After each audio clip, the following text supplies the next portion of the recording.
My wife and I were sitting on the front porch after a long day of moving furniture and boxes into our new house. We were tired, red-faced, and sweating after sharing the burden between the two of us. The sun was setting on the horizon as we sipped our warm beers and looked out over the landscape of our newly acquired ranch. Fields stretched off into the distance as far as the eye could see, not a neighbor in sight for miles. The cows were grazing, looking unhappy, their tails hanging straight down as they ignored the fresh grass all around them. I figured they were just upset from the long move. "Why do you think they needed so many locks?" my wife asked, taking a sip of her beer. It was the elephant in the room, so to speak, and I had to admit I was curious about it as well. Every door in the house had a deadbolt on it, inside and out. Not only that, but the windows were shielded by thick iron bars. The old owners had left long before we could ask them about it. The folks who lived here before were probably paranoid about home invasions, so far from the city. "We'll take them down and I'll fill the screw holes with wood putty. We'll paint them over and they'll be good as new. You wanted to redo the trim anyway. And the bars on the windows? That'll take a bit more work, but I can get it done before the weekend. I'll just have to run over to the hardware store to grab a few things. I can't find some of my tools. Maybe they got lost during the move." My wife was no longer paying attention.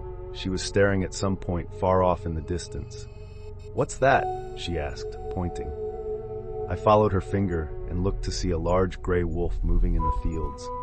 It seemed to be stalking deliberately toward us, marching at a steady, quick pace. It came to a fence and did the strangest thing. Instead of leaping over it or burrowing under it, as I'd expected, it stood up on two legs like a person, grasped the loose corner of the wire fencing, and pulled it up, ducking between the strands and stepping through, one leg after the other. It was exactly how I would have done it. Once it was on the other side, it went back on four legs and started its progress toward us again. Then it looked up and saw us staring at it. The gray wolf stayed still for a few seconds, then disappeared in the tall grass suddenly. It was just gone. It didn't dive into the grass or duck down. It was there, and then a moment later it was just gone, vanished in the blink of an eye. The two of us sat uneasily on the porch, and I stood up to look in the distance, trying to spot the creature. But it was nowhere to be found. "I'm going inside. You should come too," my wife said, sounding nervous. We went in and locked the doors at the front and back of the house. The bars stayed on the windows after that, and my wife didn't mention the deadbolts on the doors in the house again either. The two of us went to bed that night with little talk between us, a big difference from the ecstatic chatter that had been the norm all day prior to the event with the wolf. Or whatever that thing was. I got the feeling wolf was not quite the right word. That night, something else, even more disturbing, happened to us both. I woke up in the early hours of the morning, around 3:30 a.m. according to the bedside alarm clock. When I looked next to me in the bed and saw my wife's spot was empty, I became immediately concerned for her safety. Where could she have gone at this time of night, I wondered. That was when I heard her voice calling to me from outside the window, asking insistently for me to let her in. Her cries for help were muffled through the glass, and I lifted the heavy old window pane up to hear her better. "What are you doing out there?" I asked, worried about the wolf we'd seen earlier. I was looking around for glowing eyes reflecting the moonlight nearby. Standing on two legs or four, I wasn't sure which to expect. "I must have been sleepwalking," she said dreamily. "The front door locked behind me somehow. You have to let me back in, please. It's cold out here." "I'll be right down," I said, without thinking about how impossible all of that was. I was only concerned for her safety at that moment. And she had been known to sleepwalk occasionally, so that part seemed to make sense. I raced down the stairs in my boxers and grasped the front doorknob in my hand, turning it. Thankfully, it was locked, or who knows what might have happened. Reaching up to turn the lock, I was startled to hear a voice behind me. "What are you doing?" my wife asked. I jumped at the sound, my heartbeat quickening. But what terrified me even more was what I had just seen outside. Given the time frame it had taken me to get downstairs, it was impossible that it had been her. It was like someone else had been out there, wearing her skin and speaking in her voice. Looking at the woman standing in front of me, I had no doubt it was Christine, my wife. Panting, I walked over to her and hugged her tightly. "What's wrong?" she asked. I didn't answer, afraid she would think I was losing my mind. Some things we don't share with anyone, not even our significant others. We take them to our grave, afraid that if we speak of them out loud, it will make them true, and it will make the source of the impossible things return. So instead, I just took her hand and led her up the stairs, looking back nervously over my shoulder at the front door, waiting for the sound of a key turning in the lock, or the sound of it being broken down by powerful forces beyond my control. Instead, there was a gentle knock, polite almost at first. But then the fist began to pound against the front door of the house louder and louder, more and more insistently. My wife stopped, turning around to look at me on the stairs. "Who could that be at this time of night?" she asked. "Just ignore it. Let's go to bed. They'll go away, eventually." After a few moments of hesitation, she turned around and began going up the stairs once more, taking a couple nervous looks back as she did. We kept walking up the stairs as the pounding continued, devolving into steady scratching noises that didn't cease until daybreak. "What were you doing down in the basement last night?" my wife asked at the breakfast table the next morning. Neither one of us mentioned the sounds at the door the night before. We were both trying to act like it had never happened. In the light of the morning, it seemed like a shared hallucination, a bad dream brought on by warm beer and too much time spent moving boxes without enough assistance. "In the basement?" "I wasn't in the basement," I told her. "Yeah, you were. You were calling my name, asking me to come down there." I looked at her with concern. "When was this?" "Right before I found you at the front door. I figured I just missed you, that you found whatever you were looking for down in the basement and went into the kitchen for a snack or something. But then I found you by the front door." "I was never in the basement last night." She looked at me, puzzled. "Of course you were. Who else would have been calling for me from down there?" I debated telling her what I had seen outside and decided I probably should. We were clearly dealing with something very strange here, and we needed to be on the same team if we were going to figure it out. "Christine, did you go outside at all last night?" "No. What does that have to do with?" "Okay, so here's the thing. I saw you outside. At the same time when you were going down to the basement, you were calling to me from out front, saying you had been sleepwalking and you were locked out. That's why I was at the door. I never went down to the basement, and I don't think that was really you outside either. I think there's something else causing all this to happen." "What the hell could cause that to happen?" I opened my mouth to answer when there was a polite rapping at the door. The two of us sat dead silent for a few moments, unsure what to do. The knocking came again, and I heard a man's voice, muffled through the door, saying, "There's a car here. Maybe they're out in the fields." "Should we just leave it on the doorstep?" a woman's voice asked. "I don't like being here any more than you do, but that seems a bit rude. Maybe we should come back." Christine and I both stood up, sensing that this was not the same entity from the night before. I don't know how I could tell, but I just could. This wasn't an evil presence. It was just some neighbors coming by to welcome us. And they sounded like they might know something more than we did about the ranch and its mysteries. I opened the front door and saw a man and woman with their backs turned, walking away from us. They spun around when they heard the sound of us opening up. "Oh, hi there! We're the Turnbulls. We live down the road, technically next door, as if there is such a thing out here. But we do share an easement with you to access the river. Jack takes the cattle down that way sometimes for a change of scenery."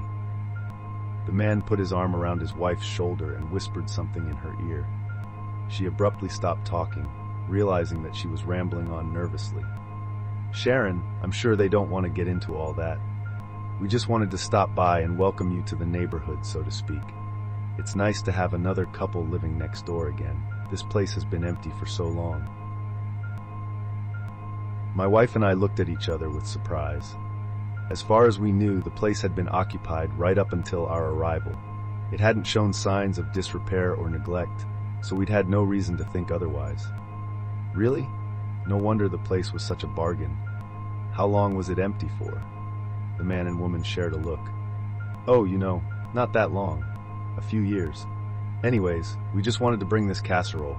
We have a few errands to run, but it was great meeting you both. Come on by our place anytime. We're number 56981, the next driveway on your side up that way, the man said, hooking his thumb eastward. I had never seen anyone introduce themselves and run so quickly. I tried not to take it personally. It was so nice to meet you both, the woman said, taking a few quick steps towards my wife and handing her the casserole dish. You can keep that dish, by the way. It's Pyrex, great for casseroles. She backed up to join her husband, looking around the property nervously as she did. Hey, can I ask you something? The two of them looked ready to run back to their car, but they stopped and nodded, shifting on their feet anxiously and waiting for me to speak. Have you ever seen anything, how should I put this? There's been a couple weird occurrences since we moved in, and I was just wondering if you could tell us anything? Is this place haunted? Is that why it was so cheap? I can tell you guys are nervous. Just give us something to work with. Please. We're getting a little freaked out. The woman looked pleadingly at her husband. He nodded to her, and she went back to the car and got in the passenger seat, where she sat, darting her eyes around from side to side. What exactly did you see? The man asked. Wait, no. Don't tell me. It's better if we don't speak of them. They know when you talk about them. It's better if we don't. Well then, how do we get rid of them? You don't. These things have been around a lot longer than you or me, Squirt. My wife and I get our share of strange events on the ranch next door too, but not as bad as here. This place, well, there's something here that makes it special. And not in a good way, I'm sorry to say. I'd tell you more, but it would only make things worse. It always does. There was a sound of knuckles rapping against the glass, and I looked to see his wife banging on the car window, looking with wide eyes at us and pointing into the distance towards the fields. My eyes followed where she was pointing, and I looked to see the large gray wolf was back, and it was moving towards us again.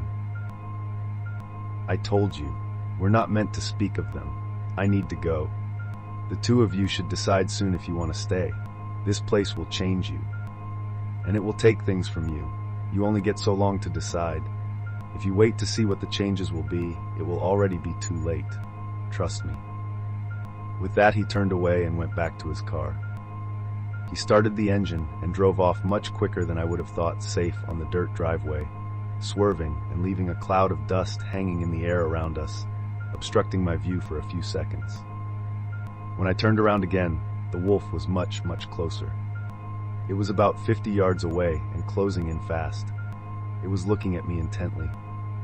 My wife was running back towards the house, yelling at me to come, but I was frozen, watching the wolf as it stood on its hind legs again. Not a wolf. Stop calling it a wolf. It's not a wolf. It's just trying to fool you into thinking that's what it is. But it's so much more dangerous than that. I tried to take a step, but my legs wouldn't budge. My eyes were locked on the wolf as it began to stalk towards me. No longer an animal, but something else wearing an animal suit. The ancient, leathery-skinned humanoid beneath the wolf armor could be glimpsed occasionally as it strode like a hunter in my direction, taking long steps, moving low to the ground. The fur pieces were simply strapped onto it like clothing, the wolf head strapped on like a hat. "What are you doing? Get in here!" My wife yelled one more time, and my foot suddenly started to move. As soon as it did, I found I was unfrozen and finally able to start running, and not a second too soon. The house was close, but the thing was fast. When it saw me beginning to run, it became a wolf again in an instant.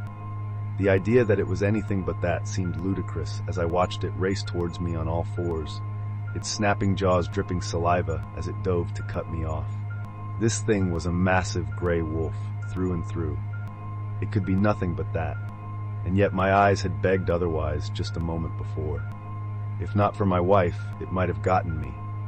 But she saw what was happening and took a large rock we had been using as a doorstop and threw it straight at the thing's head. It missed, hitting the beast in the shoulder instead, but it was enough to drive it back for a brief second, which was all I needed. I ran into the house and slammed the door shut behind me.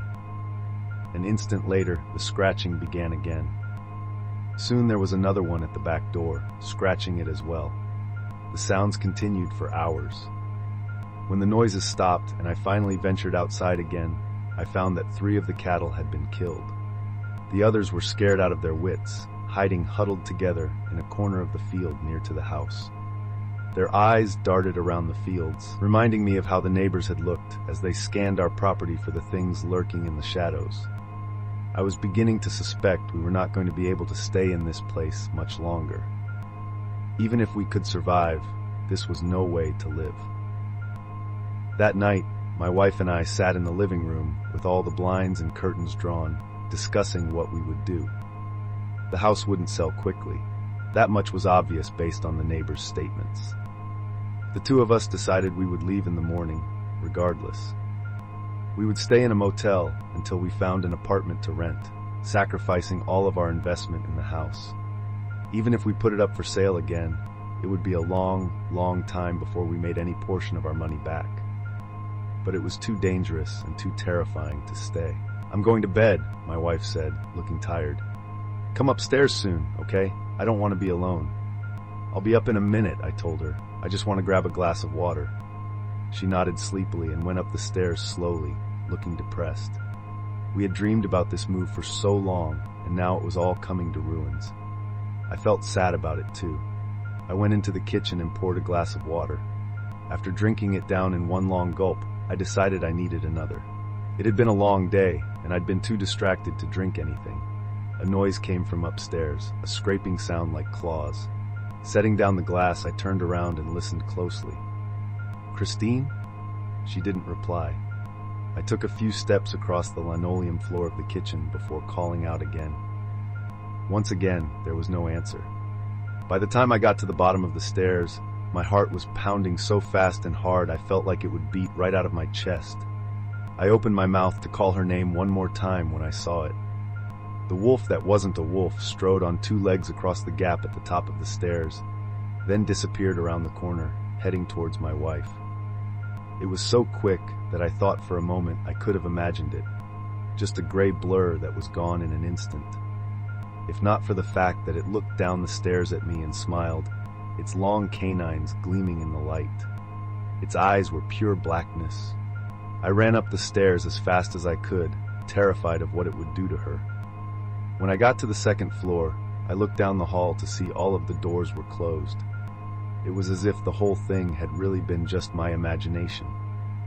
Taking an unsteady step towards the bedroom, my heartbeat did not slow down even slightly. My hand was shaking as I reached for the doorknob, turning it and entering the master bedroom. I entered hesitantly, finding the room dark and my wife asleep in bed. Part of me wanted to wake her up, but for some reason I didn't. "It will be fine, just go to bed," my irrational thoughts said. My pounding heart began to slow and my eyelids grew heavy. "This is fine," my mind told me. "Everything is fine. Just go to sleep now." Trying not to think of what I had seen just moments before, I climbed into bed, getting in next to my wife and shivering while my body warmed up beneath the sheets. There was a soft sound of padding footsteps outside the bedroom door. Scratch, scratch, scratch. Something wants to get inside the bedroom, and a strange foreign voice in my mind is telling me to let it in. Thanks for watching my video. Remember to like and subscribe for more.